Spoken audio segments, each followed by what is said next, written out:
Okay. Chad? Oh, that early 70s era? Oh yeah, I know a lot about that. Freeze! Don't you dare move! This is Terry Miles reporting live from Wounded Knee. Pan-Indian activist group known as the American Indian Movement, or AIM, has seized the town of Wounded Knee on the Pine Ridge Reservation. I guess I'll start off with talking about the American Indian Movement and kind of their goal. You know, they fought for my generation to have visibility, to have respect from the basic American in political arenas. It opened up some doors for us to have a voice. The story of the sacrifice zone starts in February 73 when 300 Sioux Oglala start an insurrection in Wounded Knee, South Dakota. I made a story about two activists. One is a lawyer for Native American and the other is a Native American, who are taken aside in a jail because they seem to know a lot of stuff. From the perspective of my character, there's a gentleman in San Francisco area named Tony Serra, who helped represent the Alcatraz. Where'd you get your law degree from? University of Chicago. Professor Lebowski. Yeah, I studied under him also. In whatever particular client he had, he was just, he would do everything pro bono. Was a very strong standard man, almost. He's the brother of Richard Serra, the sculptor. So I thought Marvin's character has a lot of Tony Serra in there, and of course, being in the world of the Lakota with Russell Means is a big inspiration as well. Russell Means, towards the end of his life, said that he probably wouldn't want to do that again, an armed insurrection.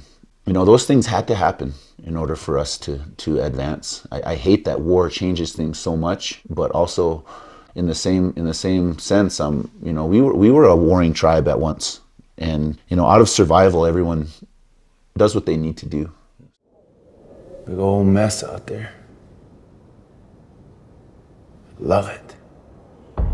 Standoff at Wounded Knee.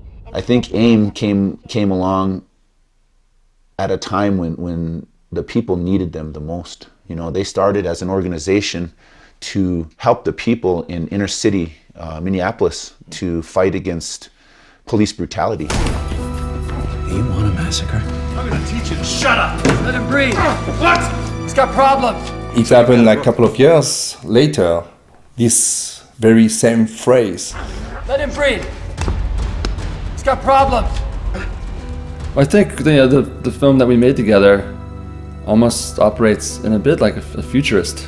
The film was shot in 2012. For me, after almost 10 years, I find out that there was some stories from the past, but there was also stories for the future.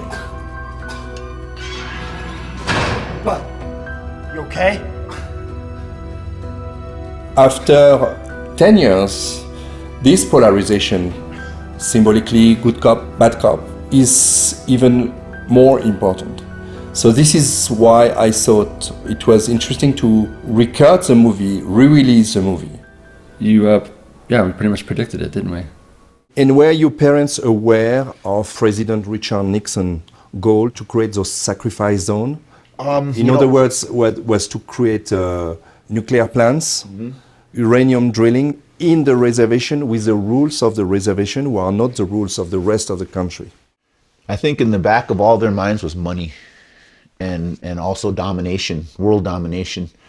There's not many places you can find uranium that comes out of the ground weapons grade already. But when it starts affecting our water, which it still does today, those tests still are affecting our water quality in South Dakota. The tests from the 70s. Yep. And you know, and it's leaching uranium and radioactive materials into the water table, into the water systems. Well, the Nixon administration establishing the sacrifice zone I was unaware of pretty much before the movie started. So you've got a book. You know how many crackpots write books about us every week? Nixon signed off on this. Went straight to the top. I'm here on behalf of Marlon Brando this evening. Kill me. Kill me right here. Don't fade, but stay with me. All of the media, all of the things that were happening at the time was very limited and biased. In the polls at the time, because the insurrection stayed for 81 days, started February 28, 1973. So for this time, American people start to know what was going on. I even remember when I was a kid seeing a picture of a Native American man on the French newspaper because the insurrection in Wounded Knee was so popular at the time. We have this famous Oscar ceremony where Sachin Little Feather spoke for Marlon Brando. Marlon regrets he must decline this very prestigious award. His refusal is due to the treatment of American Indians in the media. I'm sorry. Especially in regards to the recent events at Wounded Knee.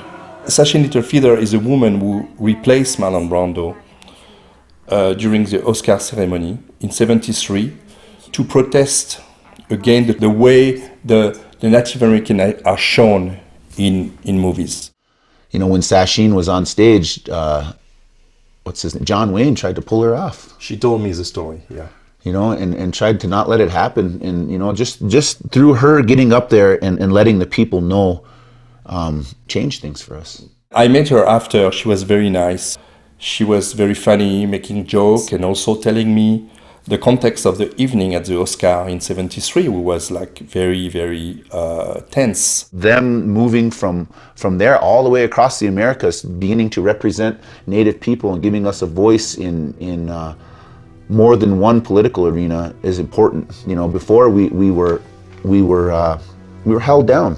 You know, we didn't have much representation. John Trudell was a great inspiration for the movie. I have a chance to meet him. So I have a chance to tell him 1 year before he passed away that he was a great inspiration for the movie. And he was very happy. And we met also with Tonantzin Carmelo, who is playing Anna in the movie, who is a kind of a ghost. So we have a chance to speak and spend some time together, and I even sent him the movie, but it was maybe too late because he passed away a year later. So after this film, I went to my dad and I started asking him questions about what happened, about why, about who these people were that are being talked about, you know, other than our chiefs, and so it woke me up a little bit, and with the new movie, it both made me realize that the occupation of Wounded Knee isn't taught in schools. One day the government decided to shut down my school. They took all the kids. Took them to white schools. And they cut their hair off. When I saw the movie 10 years later, and it was hard to believe it'd been that long, almost 2 weeks we spent in that jail cell down in Vernon. If we would have done it the other way around with the outside scenes shot first, I think it would have been a different movie. A lot of people ask me why a French guy, European guy, would speak about those topics in America. And mainly I can answer is because us, European, we did that. We did the massacre. We did an invasion in another country, in another place, and we decide that that's our country now. So that's come from Europe. America is not more than ex-Europeans. So I think not talking about the responsibility like 4 or 5 centuries later, but we should talk about just have the knowledge of that. Just remember that. Don't forget about that. Imagine you're on the top of a mountain. You're going to fall. Now, which side do you want to fall down on? You have to make a choice.